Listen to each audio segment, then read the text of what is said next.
Hello, it's CJ Miller. I'm in Shreveport, Louisiana, across the Red River from beautiful Bossier City, Louisiana, and I'm in my kitchen. And I just, I don't know, rotisseried my first chicken ever, so I'm really excited about this. It looks like it did really, really, really well.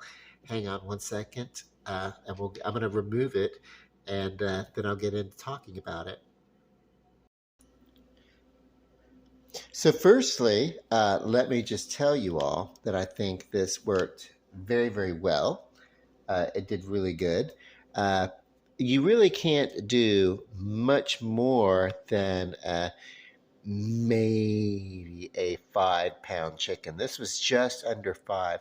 And of course, you want to truss it either really usually with string, but I didn't have any kitchen twine.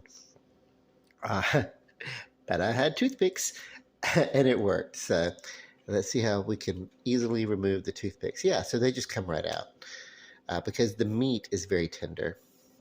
So anywhere that you see a toothpick, we can go ahead and remove that and set it over to the side. And I'll do that as I'm talking. So honestly, at 350, I did it for 60 minutes, starting at 60 minutes. I didn't preheat. 350 ish, uh, because my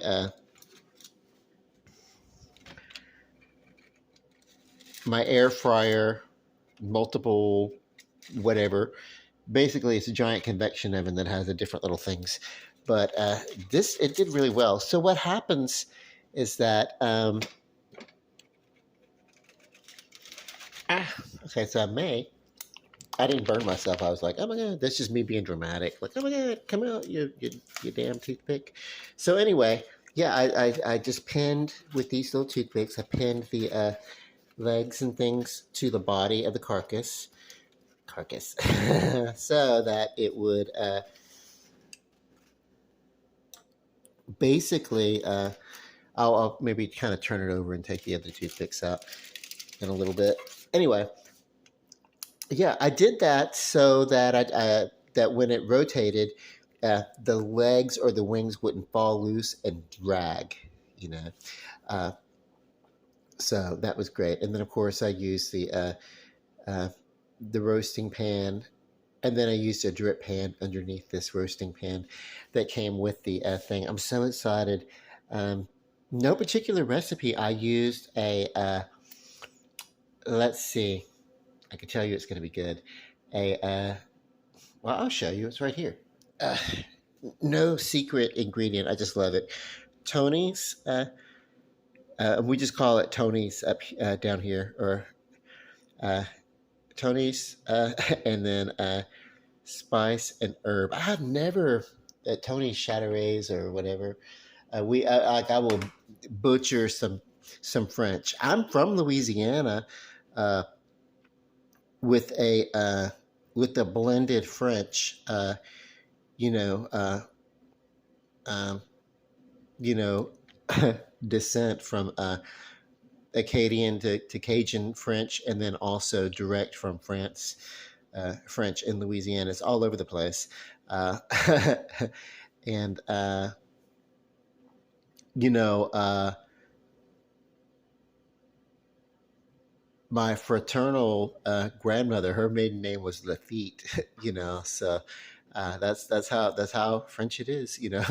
Uh, so yeah. Um, but I'm not great with the French language, you know. Uh, you know, and I don't know. I probably not speak it too well, you know, but maybe I could, you know, because I can't do it with that slipping indication, but also I can hear, you know, you know, when I listen to and I watch you know, the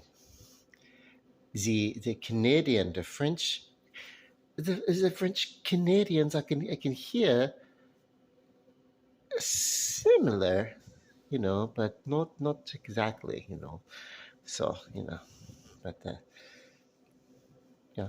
So and Even from that, some similarities. So anyway, I'm not acting. I'm not. Yeah, whatever. I would have to study and really practice and work and talk into that to get into that. So I'm not very Frenchy with the French accent or whatever. But so Tony Chateres. I don't even know how to say that word. Chateres, whatever the hell. So I just call it Tony's. Um, and then we have another brand that we'll work with called Zatarans. Which is okay too. But really, it's best to just do stuff by yourself. Like pull your own spices and herbs together.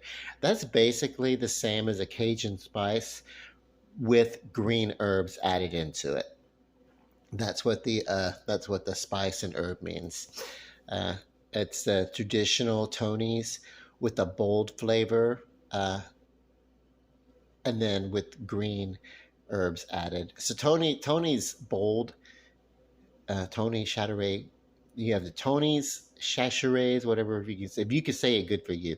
Tony's. So you have the traditional Tony's, and then there's a Tony's Bold, which has a little bit of a bite to it, and then there's the Tony's um,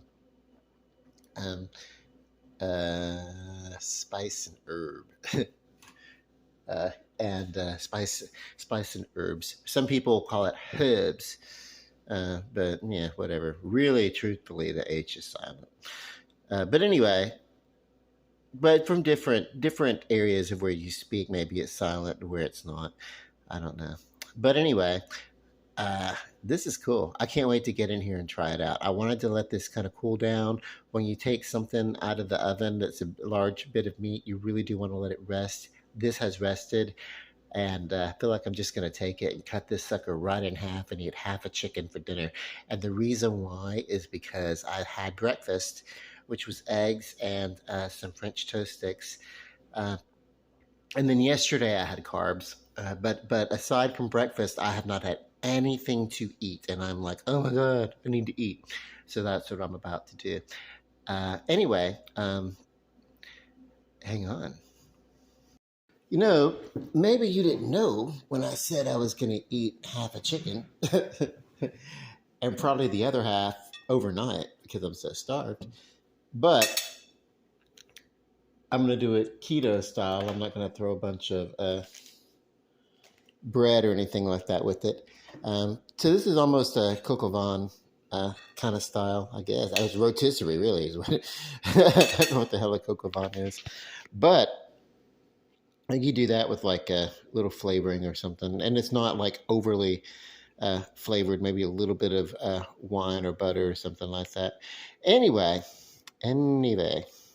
some people do the coq au vin flavoring separate from the chicken. I don't know. It's just something I heard of. So, there's a couple of pieces of, what? Before you bring this to the table, hang on. So you would want to take any of the toothpicks out, any and all toothpicks. Cutting it in half kind of lets you, and then laying it to the side kind of let me see where the toothpicks. So of course, if you truss it, if you just tied it with kitchen twine, you don't have to worry about it. So I got some cheese, some Swiss, and some whatever, and then garnish the plate. I don't know why. With just sprinkles of basil, just in this time. But anyway, yeah, let's just get into it. Watch how tender this is. It's just gonna pull right away. You don't have to know anything about a chicken to know how delicious this is. I have never like rotisserie a chicken before, but I've had these spices before.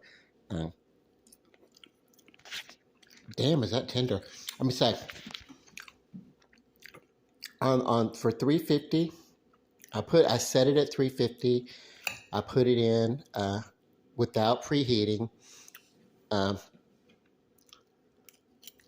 it go for 60 minutes. Maybe for the sake of safety, I put it in for another like 10 or 15 minutes. So, and then, oh my God, it's huge.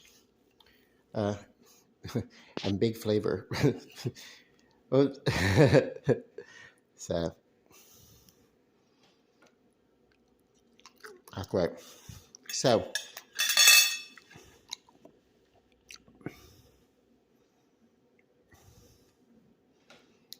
Swiss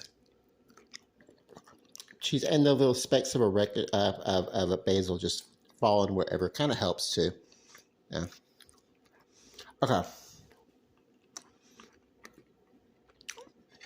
Our breast meat is very juicy and delicious. My favorite. My favorite though.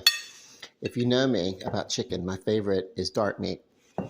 I've seen people like freak out if they were served dark meat, like like a some years ago. There's a guy locally, and he was served. His partner served him crispy that skin got dark meat. And he flipped the hell out. He was like, "How dare you?" Um, I think it was just I don't know. I don't know what his deal was, but yeah, he just did not want to be served a bit of dark meat chicken, and he had a conniption. Like, how dare you? It's like trashy food for trashy people or whatever. And then he offered it to me, and I said, "Okay, sure." Anyway,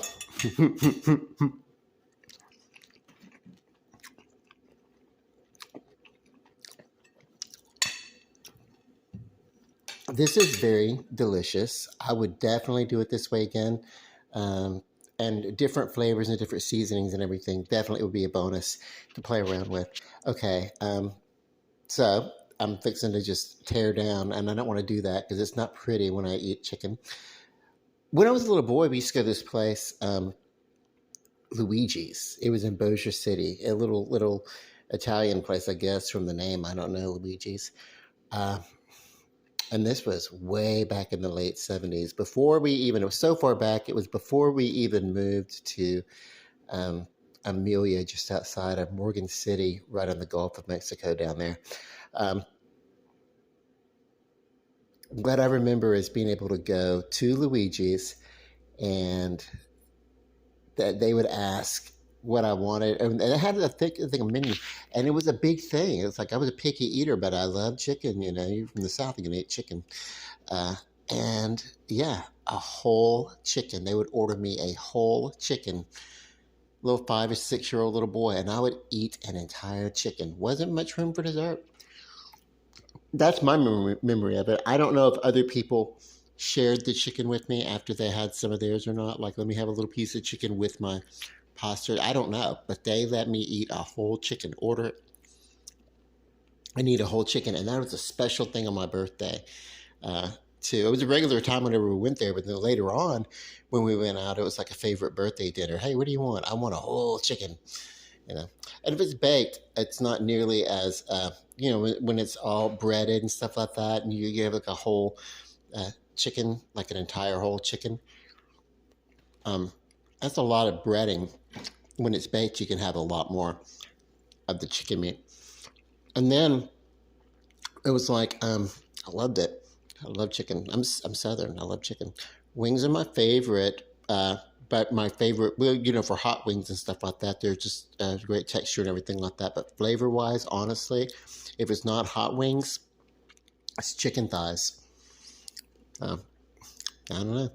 Okay, so yeah, cool. I'm loving it. So let me just sign off so I can get here and eat. Told all my little chicken stories. Love and light, peace. God bless. Good night.